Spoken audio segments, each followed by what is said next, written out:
తీసుకొని అన్నాడు, దాని కాస్ట్ రూపాయలు. అది కేటీఎం బైక్. ఆ కేటీఎం బైక్ తీసుకొని వస్తామని చెప్పేసి హైదరాబాద్ వెళ్ళాడు, కేటీఎం బైక్ తీసుకున్నాడు, వస్తా ఉన్నారు. కంపెనీ వాళ్ళు ఒక హెల్మెట్ ఇచ్చారు, ధరించకుండా వెళ్తే ఏమవుతా ఉంది, సీట్ బెల్ట్ పెట్టుకోకుండా వెళ్తే ఏమవుతా ఉంది, రాంగ్ రూట్ లో డ్రైవ్ చేస్తే ఏమవుతా ఉంది అని కొన్ని విషయాలు మీతో పంచుకుంటాను. నేను కొన్ని సంఘటనలు చెప్తాను మీకు. ఆ సంఘటనల గురించి మీకు అర్థమవుతుంది. ఒక అబ్బాయి ఏం చేశాడనంటే, వాళ్ళ నాన్న దగ్గర వచ్చేసేసి, అయ్యా ప్రమాదాలను నివారించగలుగుతాం.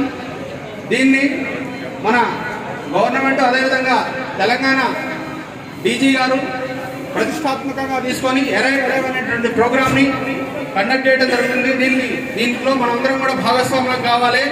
కంపల్సరీగా యాక్సిడెంట్ అనేవి రోడ్డు భద్రతా నియమాలు పాటిస్తే ప్రతి ఒక్కరు కూడా కంపల్సరీగా హెల్మెట్, బండి నడిపే వ్యక్తి, నెక్స్ట్ వెనకాల కూర్చున్న వ్యక్తి కూడా ఇద్దరు కూడా హెల్మెట్ పెట్టుకుంటే కంపల్సరీగా మనము ప్రమాదాల నుంచి నివారించగలుగుతాము. అదేవిధంగా గారు మరియు సీఎం గారు ఆధ్వర్యంలో అని చెప్పేసి ఏసీ గారు రావడం జరిగింది.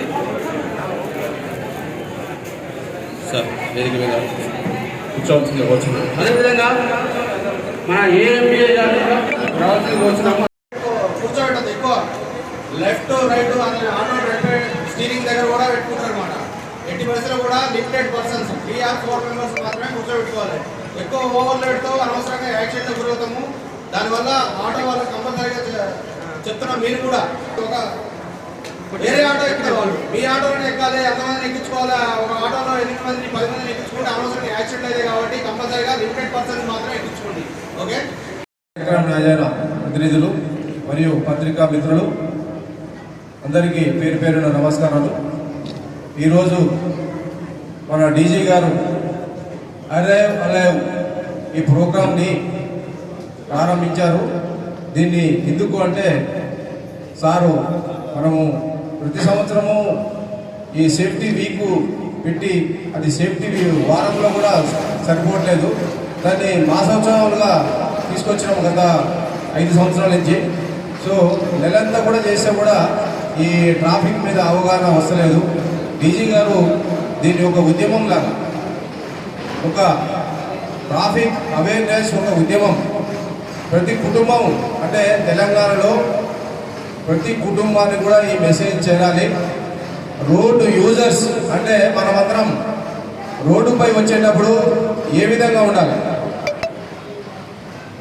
మోటార్ సైకిల్ నడిపే వాళ్ళు ఏ విధంగా ఉండాలి, కార్ నడిపే వాళ్ళు ఏ విధంగా ఉండాలి, ఆర్టీసీ డ్రైవర్లు కానీ ఆటో డ్రైవర్లు కానీ ప్రతి ఒక్కరు కూడా మనము రోడ్డు యూజర్స్, రోడ్డు ఉపయోగించే వాళ్ళము రోడ్డుపై తీసుకోవాల్సిన జాగ్రత్తల గురించి తీసుకుంటే మనము ఈ ప్రమాద రహిత తెలంగాణని సాధించాలని ఒక మన డీజీ గారి ఉద్దేశము. వారు ప్రతిరోజు జరిగే ప్రమాదాలను దృష్టిలో పెట్టుకొని ఈ గత 10 రోజులు, ఇంకా ఇక్కడి నుంచి ఈ రోజు నుంచి 10 రోజుల వరకు ఈ ప్రోగ్రామ్స్ ఉన్నాయి. అలైవ్ ప్రోగ్రామ్ అనేది ప్రతి ఏరియాలో, ప్రతి పోలీస్ స్టేషన్లో, ప్రతి గ్రామంలో, ప్రతి టౌన్లో కూడా ఈ అవేర్నెస్ ప్రోగ్రామ్ నడుస్తుంది. ప్రతి ఒక్కరు కూడా, మీరందరూ కూడా మా రిక్వెస్ట్ ఏంటంటే, మనం అందరం కూడా మోటార్ సైకిల్ పోయి వెళ్ళేటప్పుడు హెల్మెట్ ధరిద్దాం, ఆపోజిట్ డైరెక్షన్లో వెళ్ళకుండా పోదాం, తాగి నడపకుండా పోదాం, ఆపోజిట్ డైరెక్షన్ లేకుండా పోతాం, సిగ్నల్స్ ఉన్న దగ్గర సిగ్నల్ను జంప్ చేయకుండా, సిగ్నల్ ఒక 30 సెకండ్లు 40 సెకండ్లు ఉంటుంది. ఆ 40 సెకండ్లు 30 సెకండ్లు మనం ఏదో సాధిస్తామనుకుంటాం కానీ ఏం సాధించలేము. కానీ ఈలోగా మృత్యువు దూసుకొని వస్తుంది. సో మనం సిగ్నల్స్ 30-40 సెకండ్లు ఆగితే ప్రాణాలు కాపాడబడతాయి. అన్నింటికంటే గవర్నమెంట్ కూడా, పోలీస్ డిపార్ట్మెంట్, ఆర్టీసీ, మిగతా అన్ని డిపార్ట్మెంట్లు కూడా, ఆర్టీఓ, మిగతా అన్నీ కూడా ప్రభుత్వ సంస్థ ఉద్యోగస్తులు కానీ ప్రభుత్వం కానీ మానవ ప్రాణానికి ఎక్కువగా ఇంపార్టెంట్ ఇస్తుంది. ప్రాణము కాపాడటము ధ్యేయంగా, ప్రాణాలనే కాపాడే ధ్యేయంగా ఈ ఉద్యమం నడుస్తుంది. ఇక్కడ కూడా నడుస్తూ ఉంటుంది. మనము ఈ అవేర్నెస్ ప్రతి ఒక్కరికి, ప్రతి ఇంటికి చేరే వరకు నడుస్తూనే ఉంటుంది. మనము రోడ్డు మీదకి వచ్చేటప్పుడు ఖచ్చితంగా కారు ఉంది, కారు సీట్ బెల్ట్ పెట్టుకోవాలి. వెనుక సీట్ల వాళ్ళు కూడా బెల్ట్ పెట్టుకోవాలి. ఎందుకు పెట్టుకోవాలంటే ఏదైనా ప్రమాదం జరుగుతుంది. ప్రమాదం జరిగినప్పుడు